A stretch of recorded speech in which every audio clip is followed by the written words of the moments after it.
je ne suis d'aucun parti, mais dama ne le maire l'équipe de la municipalité ñun sentiruñu leen ñu ngi jàpp tous les alentours du quartier central fi nga xam ne fi la garage clando yi di gaare la majeure partie des populations foofu la ñuy jóge di génn ca kaw Kër Massar ñëpp xam ne dafa yaatu dafa am gannaaw fi mu ne mais on a vu que ne ñiy jóge ca biir ñoo ëpp sax ñu ne ci buntu bi mais pour nga mu nawet jotee nga jàll ba ci case des tout-petits c'est tout un problème et ils se sont permis daal di pavé tous les alentours de Kër Massar et la voie principale ñu bàyyi ko ni mu nekk ay doodaan yoo xam ne on a toutes les peines du monde bu nawet jotee donc les bonnes dames là ils ont senti le nécessaire ñëw jéem a seet ku ñu mën a confier wu monsieur Farba Ngom nous a tendu les bras ñu ñëw di ko wax suñuy doléance loolu mooy suñu teewaay fi tey.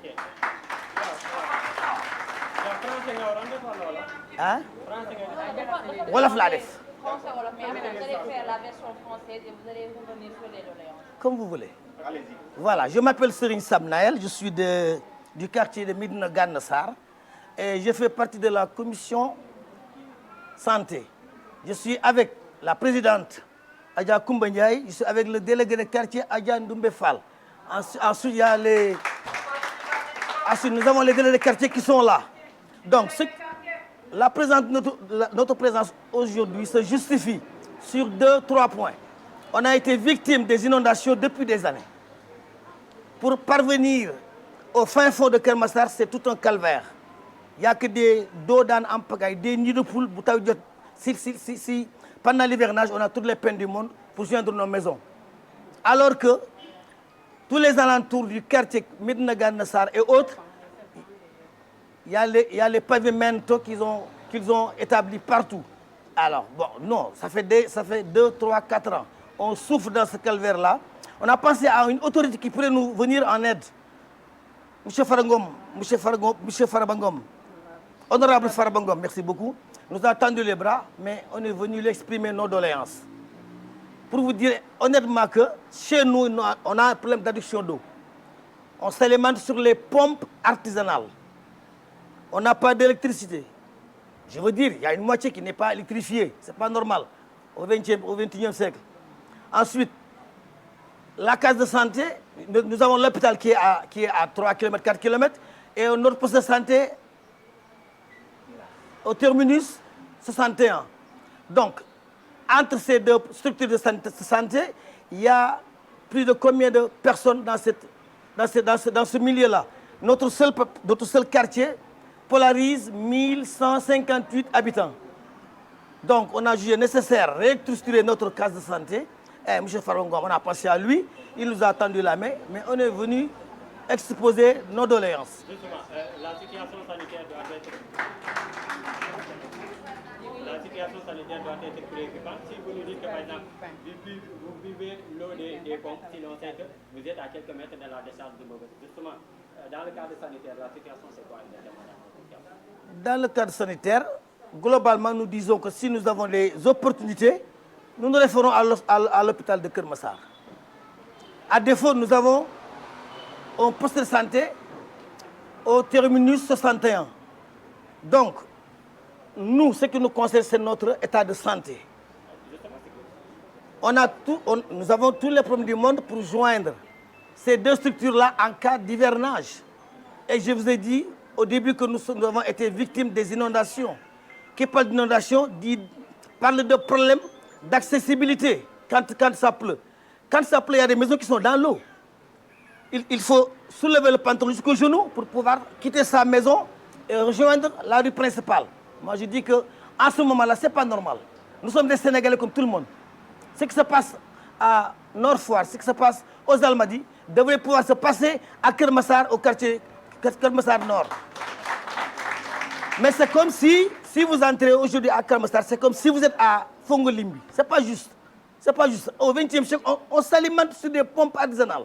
Des pompes artisanales. C'est l'absence de volonté ou quoi? Non, je ne peux pas accuser de tort ou à travers. Ce qui m'intéresse, c'est que les autorités, quand ils nous entendent, qu'ils fassent au moins un petit pas pour nous donner des branchements sociaux. Parce que l'eau est indispensable à la vie de la personne. Disons que l'eau seulement représente 70% du corps humain, mais je me demande qu'une personne sans eau, c'est quoi?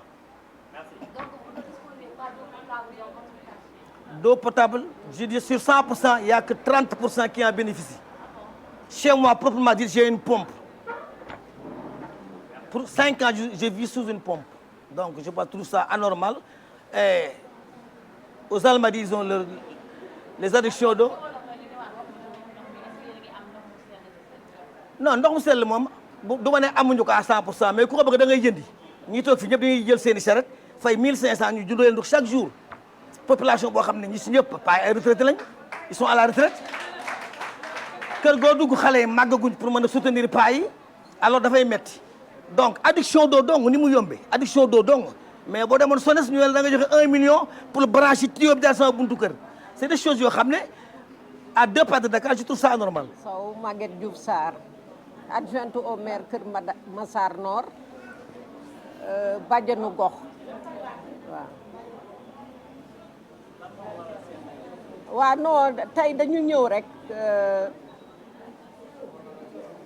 pour remettre teranga boo xam ne monsieur l'honorable Farba Ngom moo ko jox waa case de santé bi parce que comme yàgg nañ ci daw daan nañu am sax ay bonne volonté yoo xam ne daan nañu dugal seen loxo ci biir mais ba léegi nii amuñu gain de cause donc ñoom dañu ñëw tàllal loxo l'honorable député Farba Ngom pour mu jàppale leen donc biñ ko waxee mu ne comme dañu woote nii nañu teg dara seen loxo pour ñu dem commencer liggéey bi ba ci kanam mu ñëw continuer li ci des après ñi nga xam ne ñoo ci war a dugal seen loxo pour seen poste de santé dinañ ci dugal seen loxo incha allah. Donc man sama wax du ci bari sauf pour remettre l'enveloppe bi nga xam ni l'honorable Farba Ngom moo ko jox waa Médina Gana Sarr.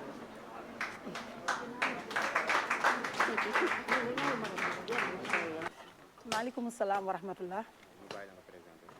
waaw maa ngi tudd Adja Numbe Fall dëkk fii ci Kër Massar Nord nekk délégué quartier Médina Gana Sarr nekk seen bàjjanu gox. lan moo nekkoon problème fii waaw Médina Gana Sarr nag moom mooy quartier bi nga xam ne moo gën a bari ay jafe-jafe ci Kër Massar mais quartier bi gën a bari ay jafe-jafe ci Kër Massar parce que fii ñu taxaw nii di case de santé bi mu pareeg léegi def na 4 ans presque mënuñu fexe ba ubbi ko parce que lan moo ko waral manqué ay moyens parce que dafay am ndox yenn saa yi bu nawet bi ñëwee day fees dell ak ndox amoon ñax mënuñoo fexe ba ubbi ko ndax amuñu matériel amuñu moyen bi amuñu dara franco arabe baa ngi ne jumaa jaa ngi ne mais fii li ñu gën a sonal gën ñu sonal mooy mbënn mi parce que dafay inondé boobu muy def nag bëgg nañu ku ñu dimbali te yàlla rek tax dugalal ñu ay canalisation dugalal ñu tali pavage yi dimbali ñu ci case de santé bi matériel de santé yëpp ñu mën koo am ba mu mën a ubbi ndax tey képp ku fii wasin guddi fii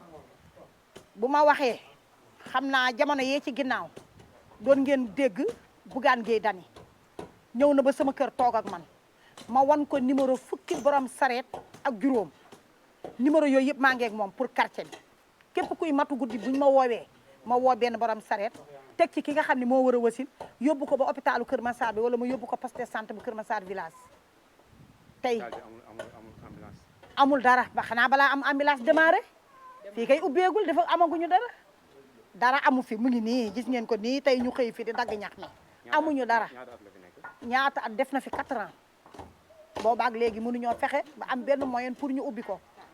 est-ce que autorité yi yëg ngeen ko mairie Kër Massar. waaw mairie Kër Massar daaw ci nawet bi monsieur le maire Adama Sarr ñëw na fi dugg nañ ci biir mu vérifier ko yëpp parce que man maa ko fi dugal wan ko quartier bi ni muy mel ak ndox ak yëpp mënu ma incha allah ñoo ngi toog di leen déglu dem nañ ci médecin chef waxtaan ci ak moom mu orienté ñu ci ICP Thiombane ñu dem ci moom koroog jour le 1er octobre rose bi fii madame le ministre de la santé di ñëw ci la combaat ñëw ni ma médecin chef validé na ko man validé naa ko heure bu ngeen paree pour ubbi ko incha allah dinañu ñëw xool si ko luñ ci mën a jàppe ñu jàpp ko ci léegi nag ñun tam bëgg nañu tàllal nañu ñëpp loxo tàllal nañu Macky Sall ci boppam moom lañ tàllal loxo. mais est-ce que bind ngeen ay lettres yoo xam ne dem na si préfet wala sous-préfet. bind nañu ñëpp leetar ku ñu war a bind leetar bind nañ la leetar wut nañ autorisation yëpp ba pare fu ñu war a jaar rek jaar nañ fa man ak madame Diarra waaw.